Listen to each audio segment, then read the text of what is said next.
प्रभु यीशु मसीह के मधुर और सामर्थ्य नाम में आपको जय मसीह की।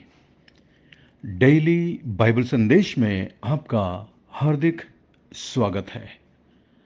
आज 22 मई है और परमेश्वर को धन्यवाद कि उसने हमें फिर से एक नया दिन दिया है, एक नया सवेरा दिया है, ताकि हम अपने जीवन के चाल चलन, सोच विचार और आचरण के द्वारा उस परमेश्वर को महिमा दें जिसने हमें आज की जिंदगी दी है।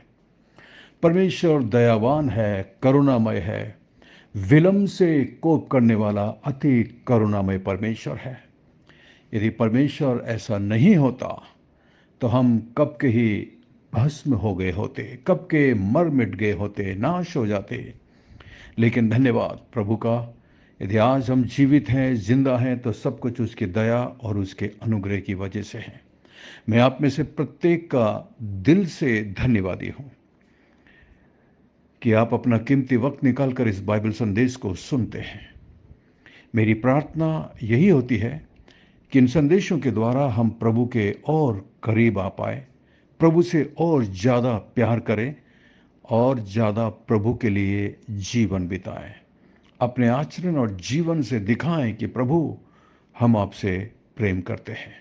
भले ही हम उसके प्रेम का कर्जा तो कभी नहीं चुका सकते, हाँ, लेकिन उसके प्रेम को हम अपने जीवन से दूसरों को दिखा सकते हैं, ताकि दूसरे भी उसके प्रेम को स्वीकार कर सके, उसके उद्धार को स्वीकार कर सके, उसके नज़दीक आ सके और नरक जाने से बच जाए।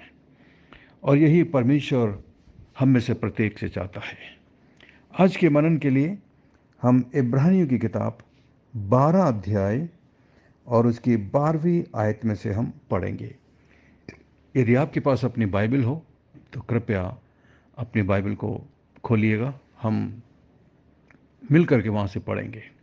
यहाँ पर लिखा हुआ है, इसलिए ढीले हाथों और निर्बल घुटनों को सीधा करो। क्या मतलब है इसका? इसका मतलब ये है कि हम अपने हाथों को मजबूत करें। ढीले हाथ का मतलब जो प्रभु के लिए कार्य करने से इनकार कर देते हैं, प्रभु के लिए इस्तेमाल होने से इनकार कर देते हैं। हमारे हाथ हमारे कामों को दिखाता है, हमारे हाथ हमारे प्रार्थना के जीवन को दिखाता है। कई लोग प्रभु के लिए काम करने में ढीले हो गए हैं, कई लोग प्रभु से प्रार्थना करने में ढीले हो गए हैं, पिछड़ गए हैं। इसलिए लेखक यहाँ पर विश्वासियों से आग्रह करता है कि हम अपने ढीले हाथों को और निर्बल घुटनों को सीधा करें। घुटनों को सीधा करने का मतलब है प्रभु से प्रार्थना करें, नम्र हो जाएं, दीन हो जाएं। घुटने में आने का मतलब है अपने अभिमान को छोड़ें, अपने घमंड को छोड़ें और प्रभु के सामने दीन हो जाएं। जब हम ऐसा करेंगे तब प्रभु की आशीष हमारे जीवन पर आएगी। 13वीं आयत में, और अपने पाँवों के लिए सीधे मार्ग बनाओ कि लंगड़ा भटक ना जाए पर भला चंगा हो जाए। अपने पाँवों के लिए सीधे मार्ग बनाओ का मतलब है आपका चाल चलन सीधा होना चाहिए। आप जिस राह पर चल रहे हैं, जिन शिक्षाओं पर चल रहे हैं, आपका चाल चलन, आपका आचरण सीधा होना चाहिए, ताकि लंगड़ा व्यक्ति भटक ना जाए। लंगड़ा व्यक्ति भटक ना जाए का मतलब वो व्यक्ति जो चलने में धीमा है, वो व्यक्ति जो कमज़ोर है, जो आपके पीछे चल रहा है। यदि आप सीधा नहीं चलेंगे तो आपके पीछे आने वाला व्यक्ति भटक जाएगा, वो आपको देखकर वो भी गलत मार्ग पर जाएगा। तो इसलिए हमें अपने चाल चलन को सीधा रखना है, ताकि लंगड़ा भटक ना जाए पर भला चंगा हो जाए। वो लंगड़ा है, यदि आप सीधा चाल चलेंगे वो आपके पीछे आएगा, और जब वो आपके पीछे आएगा, निरंतर प्रभु के पीछे जब वो चलेगा, तो प्रभु उसे चंगाई देंगे, प्रभु उसकी आवश्यकताओं को पूरा करेंगे। ये परमेश्वर की प्रतिज्ञा है। मैंने इसे अपने जीवन में हमेशा पूरा होते हुए देखा है। मेरी कमी घटी में परमेश्वर ने हमेशा मेरी आवश्यकताओं को पूरा किया है। मैं सच में धन्यवादी हूँ इस बाइबल संदेश से जुड़े हुए प्रत्येक विश्वासी मेरे भाई बहनों के लिए, जो समय समय पर हमें एनकरेज करते हैं, कॉल करते हैं, बात करते हैं, उत्साहित करते हैं, हमारे लिए प्रार्थना करते हैं और अपने भेंट और दशवांश के द्वारा प्रभु की सेवकाई को बढ़ावा देते हैं। इसके लिए मैं सच में धन्यवाद। इस तरीके से प्रभु हमारी आवश्यकताओं को पूरा करता है, क्योंकि हम इंडिपेंडेंट चर्च है, हम किसी पर निर्भर नहीं है, किसी पर आश्रित नहीं है, लेकिन परमेश्वर हमारी आवश्यकताओं को आप जैसे लोगों के द्वारा पूरा करता है। इसलिए मैं सच में प्रभु का धन्यवादी हूँ। 14वीं आयत में देखो लिखा, सबसे मेल मिलाप रखो और उस पवित्रता के खोजी हो जिसके बिना कोई प्रभु को कदापि ना देखेगा। तो सबसे पहले मेल मिलाप रखो, सब लोगों के साथ मेल मिलाप या शांति से रहने का प्रयास करो। सभी लोगों के साथ मेल मिलाप करके रहना तो संभव नहीं है, क्योंकि कुछ लोग सामान्य तौर पर मसीह में हमारे विश्वास करने के कारण हमारा विरोध करेंगे, हमें भला बुरा बोलेंगे, हमें सताने की कोशिश करेंगे। परंतु हमें अपनी ओर से प्रत्येक व्यक्ति के साथ शांतिपूर्ण रहने का हर संभव प्रयास करना चाहिए। इसके अतिरिक्त यदि हम अविश्वासी लोगों के साथ शांतिपूर्वक से रहते हैं, तो हमें अपने साथी विश्वासियों के साथ मेल मिलाप से रहने के लिए कितना अधिक उत्सुक रहना चाहिए, क्योंकि वचन में आज्ञा दिया गया है कि सबके साथ मेल मिलाप से रखो, सबके साथ शांति से रहो। वास्तव में वही व्यक्ति सबके साथ शांति से रह सकता है जिसके दिल में शांति है, जिसका संबंध परमेश्वर के साथ सही है। ऐसे बहुत सारे लोग हैं जो वो जिस भी धर्म को मानते हैं वो कभी शांति से रह नहीं पाते। वो हमेशा दूसरों को सताते हैं, धर्म के नाम पर एक दूसरे को परेशान करते हैं। लेकिन मसीहत में ऐसा कभी भी नहीं है। मसीहत में हम धर्म के नाम पर किसी को सताते नहीं, किसी के साथ बुरा व्यवहार नहीं करते, बल्कि वचन हमें ये आज्ञा देता है कि सबके साथ मेल मिलाप से रहो। यदि हम सबके साथ मेल मिलाप से रहें तो फिर विश्वासियों के साथ कितना अधिक मेल मिलाप से रहना चाहिए।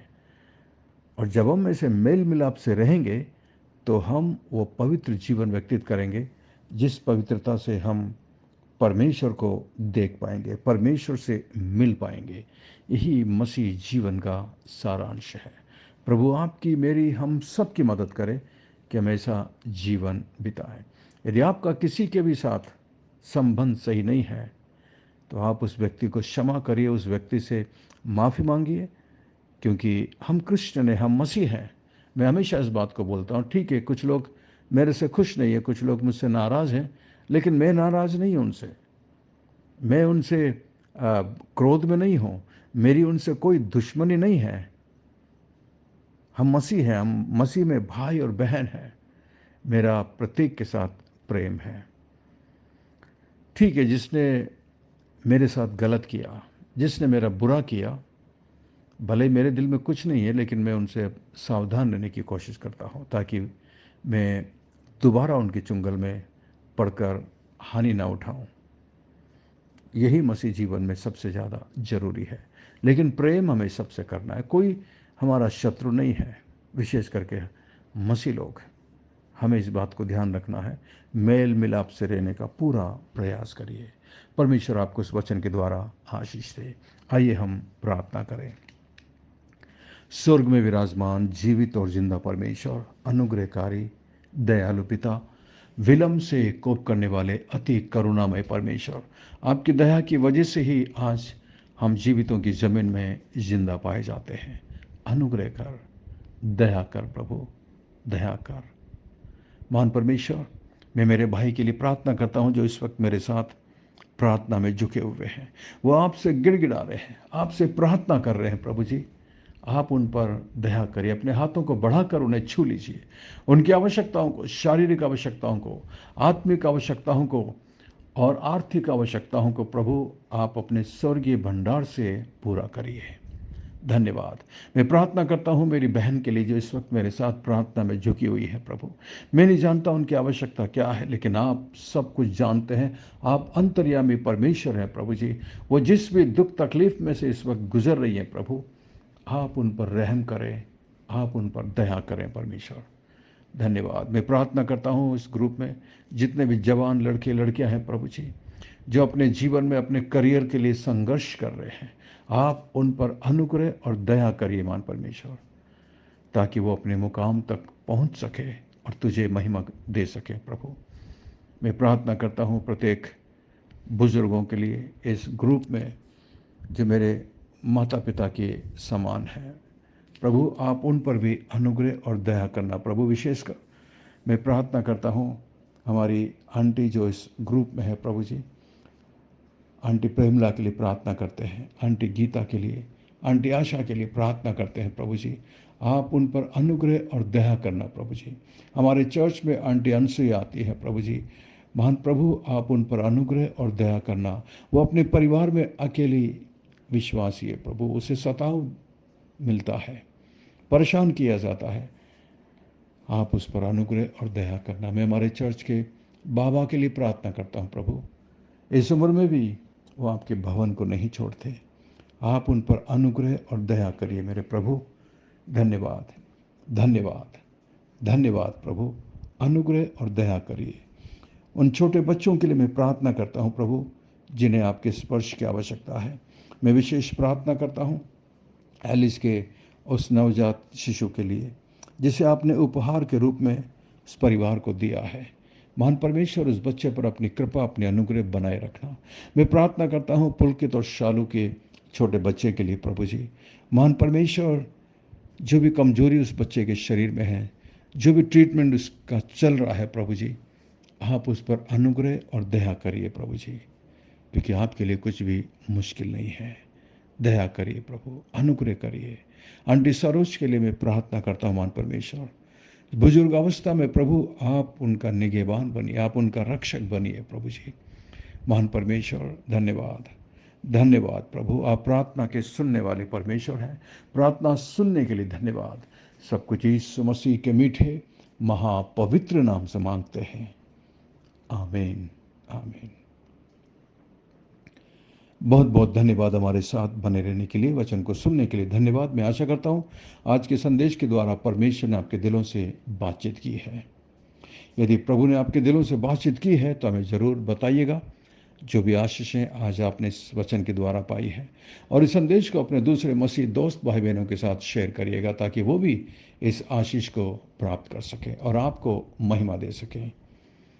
और यदि ये संदेश आप पहली बार सुन रहे हैं तो आप हमारे व्हाट्सएप ग्रुप में शामिल हो सकते हैं। हमारा नंबर है 9927464924। Pastor Mani Thomas, Emmanuel Believers Church, Agra. हम आपसे प्रेम करते हैं, आपकी परवाह करते हैं। हमारे लिए भी प्रार्थना करते रहिएगा। God bless you, we love you, have a great day and take care. अपना ख्याल रखिएगा। अंत में सवाल है, आज के डिवोशन के द्वारा परमेश्वर ने आपके दिलों से क्या बात की है? धन्यवाद। Have a great day. God bless you.